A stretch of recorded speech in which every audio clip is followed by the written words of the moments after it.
you so much for giving us this opportunity to talk about business in Africa. Can you tell me a little bit about how European Union are trying to get facility in Africa?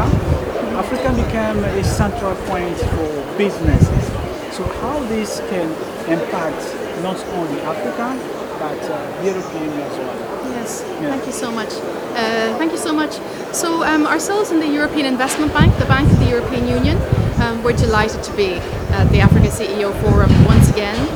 And actually this year, 2023, marks the 60th anniversary of the first mandate that the EIB had to invest and lend in Africa. So we have this happy birthday to celebrate this year. And actually the first operation that the EIB ever invested in Africa was a private sector project, and it happened to be right here in Abidjan. So really over the decades, meeting private sector financing needs has been part and parcel of our business on the continent over that period of time. Just to give an idea of the volumes, last year, 2022, and the European Investment Bank signed 4.2 billion euros of new financing on the continent of Africa, and half of that was private sector.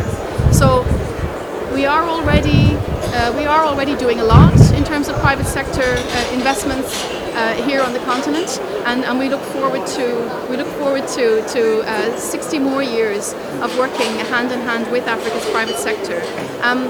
Here at the CEO Forum, it's been interesting to see that there's a large, spectrum of different private sector actors here.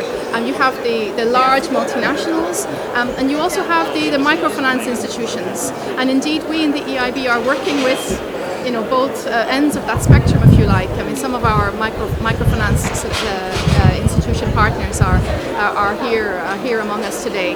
So. Our work in Africa does span those different needs. We work a lot with the commercial banks, putting in place credit lines and guarantees to meet particularly SME financing needs. But we also finance corporates with direct loans, and we work intimately. We work very closely with the European Union delegations in each of the countries where we are present. Great. How this kind of meeting can empower African business entrepreneur, because many African doesn't have a facility to get access to funding. Funding has been always a problem. So don't you think that if those business people can meet together in such meetings like this, can give access to each one, and that financial can boost African business entrepreneurs? Yes. Well, indeed, that's a very important question, because no one conference can open its doors to everybody. But what we notice here today is that there are a lot of very important aggregators, if you like, here at the Africa CEO Forum. For example, some of the commercial banks, such as Afrexim Bank, Ecobank, and the microfinance institutions that I mentioned, such as Baobab, who themselves are very well positioned to meet the financing needs of those underserved groups who are seeking financing for their businesses, for their projects, and we are privileged to work ourselves with some of those actors.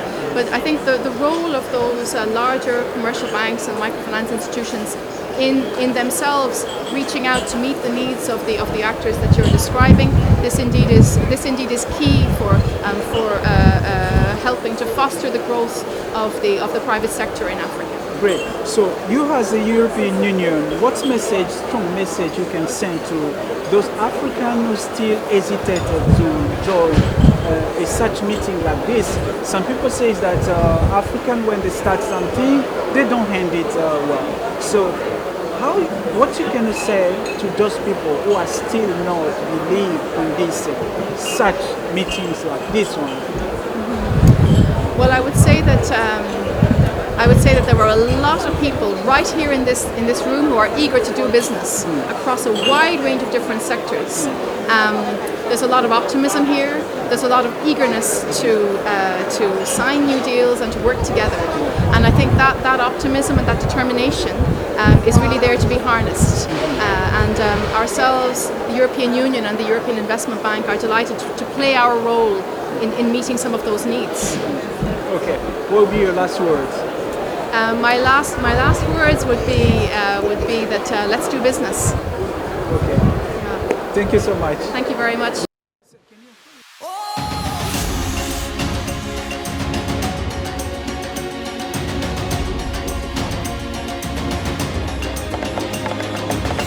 Yeah, thank you so much, sir, for giving us this opportunity. Your company is based in South Africa, right? Yes. Can you tell us a little bit about your company? What's the offer your company has for Africa? So my company is Cassava Technology. We have a very big presence in South Africa, but we're actually a Pan-African technology company, probably one of the largest. We operate as a telecommunication operator. We have the largest fiber network across Africa, 110,000 kilometers of fiber in 16 countries. We also provide data center. We also provide fintech technologies, solar panel renewable energy provision. And finally, we have an equipment manufacturer based in Israel called Telrad. Great. So for us, this is an important forum because, first of all our customers are here. Most of the largest enterprises across the continent are, in one way or the other, using the liquid telecom fiber network, which is the name we use for telecommunication. Great. So how's this kind of meetings, gathering of people into business can impact your business? Well, first of all, I think this kind of forum is very important to pass very important messages. I think this morning we heard from presidents, from prime minister, from the private sector, how important it is actually to connect the dots to solve all of the big problems across Africa. We've all said that Africa has got a tremendous potential, where we all rely on those big and medium-sized companies to make it happen. When is Africa going to take its place as a superpower? Wow, yeah. And my usual answer is, well, we can see there is an inflection point in front of us. Yeah. There's great demography with lots of young people. There's tremendous energy on the continent.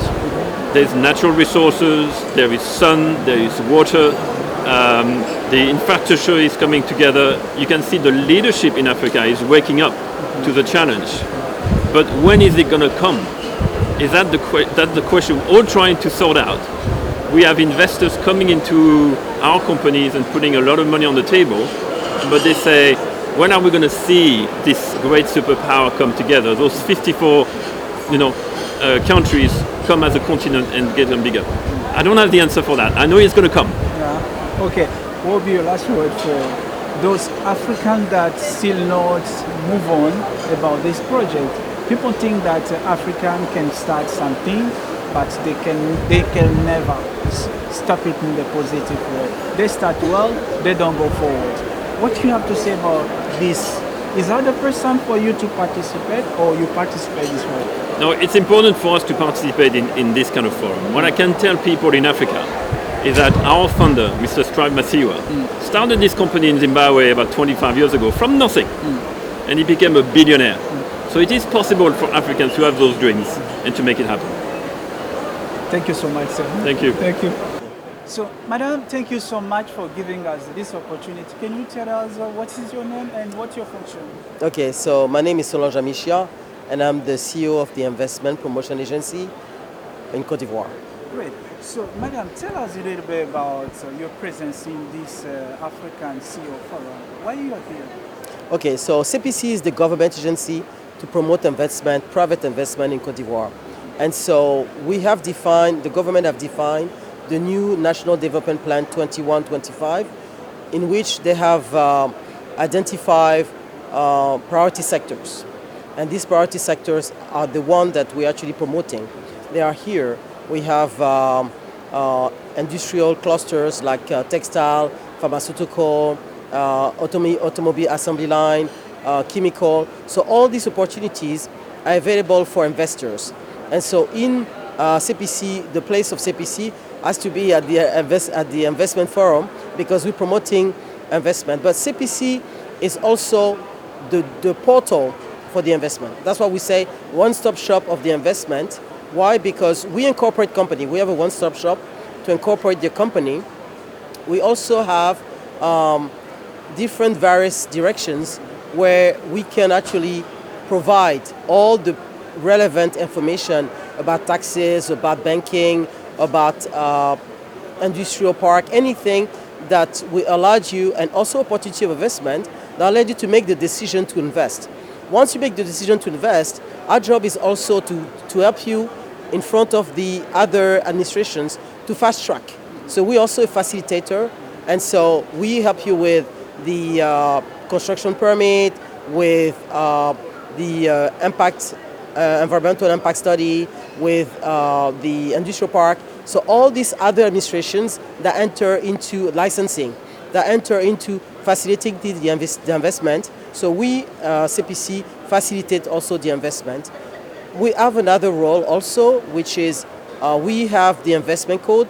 The investment code in Cepici is owned by Cepici, and does give the incentive for investors that like to invest in the priority sectors, like agriculture, agro-industry, agro-food, hospitality above 5 billion CFA, also healthcare and pharmaceutical. These are the priority sector where you get exoneration upfront, custom and fiscal, and any other activities that are added value, not trade, of course.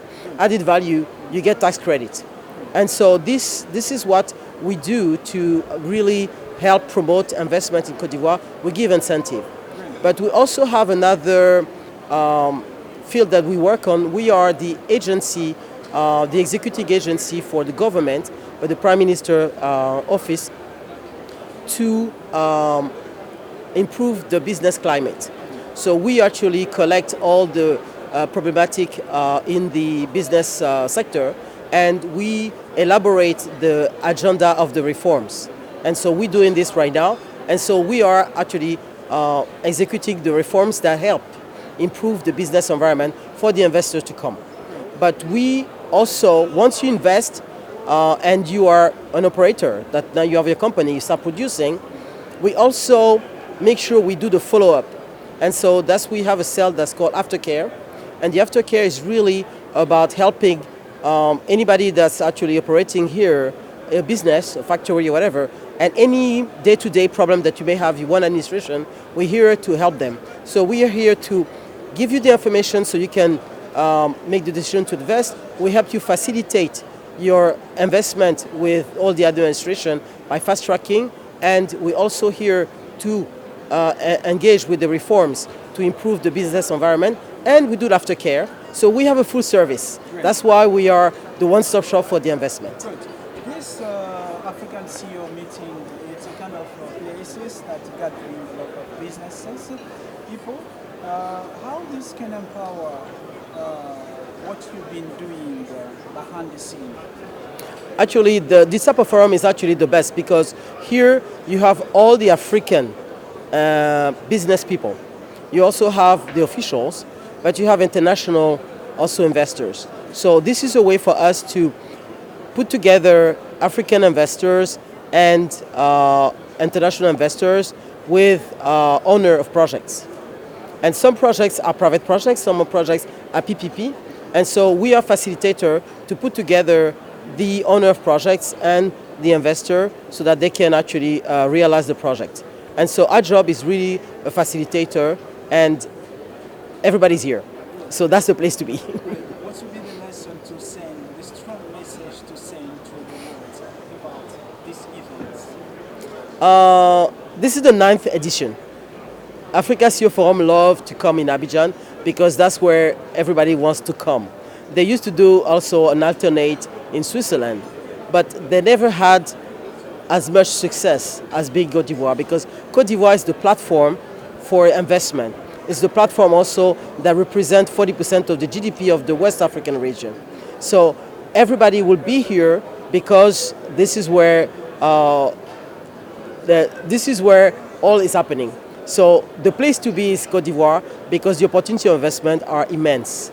And so the organizer of the African CEO Forum always love to come to Côte d'Ivoire because that's where everybody comes and they can make business. And they make really great deals. Thank you.